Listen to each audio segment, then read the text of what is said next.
Matthew chapter 18. At that time the disciples came to Jesus and asked, "Who then is the greatest in the kingdom of heaven?" He called a little child to him, and placed the child among them, and he said, "Truly I tell you, unless you change and become like little children, you will never enter the kingdom of heaven. Therefore, whoever takes the lowly position of this child is the greatest in the kingdom of heaven. And whoever welcomes one such child in my name welcomes me.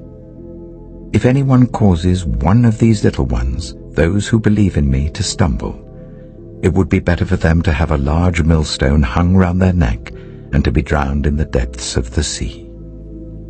Woe to the world because of the things that cause people to stumble. Such things must come, but woe to the person through whom they come. If your hand or your foot causes you to stumble, cut it off and throw it away. It is better for you to enter life maimed or crippled than to have 2 hands or 2 feet and be thrown into eternal fire. And if your eye causes you to stumble, gouge it out and throw it away.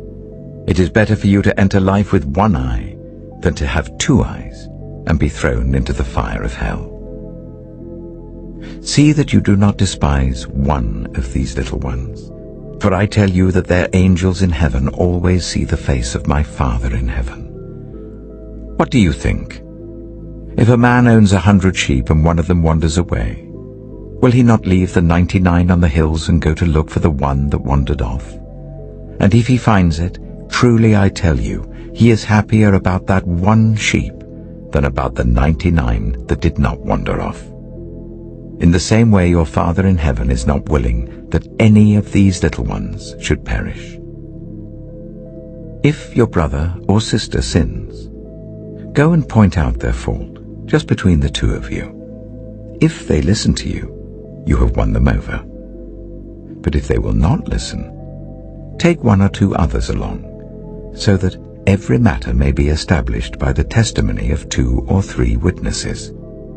If they still refuse to listen, tell it to the church. And if they refuse to listen even to the church, treat them as you would a pagan or a tax collector. Truly I tell you, whatever you bind on earth will be bound in heaven, and whatever you loose on earth will be loosed in heaven. Again, truly I tell you, that if 2 of you on earth agree about anything they ask for, it will be done for them by my Father in heaven. For where 2 or 3 gather in my name, there am I with them. Then Peter came to Jesus and asked, "Lord, how many times shall I forgive my brother or sister who sins against me? Up to 7 times?" Jesus answered, "I tell you, not 7 times, but 77 times. Therefore the kingdom of heaven is like a king who wanted to settle accounts with his servants. As he began the settlement, a man who owed him 10,000 bags of gold was brought to him. Since he was not able to pay, the master ordered that he and his wife and his children and all that he had be sold to repay the debt. At this, the servant fell on his knees before him.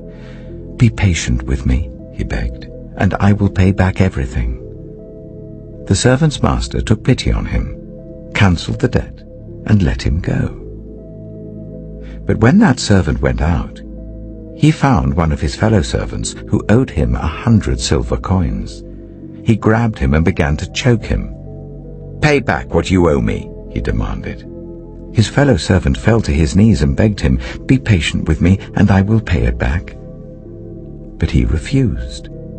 Instead, he went off and had the man thrown into prison until he could pay the debt. When the other servants saw what had happened, they were outraged and went and told their master everything that had happened. Then the master called the servant in. "You wicked servant," he said.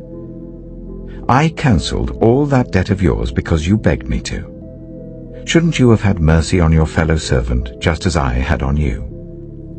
In anger, his master handed him over to the jailers to be tortured until he should pay back all he owed. This is how my heavenly Father will treat each of you unless you forgive your brother or sister from your heart.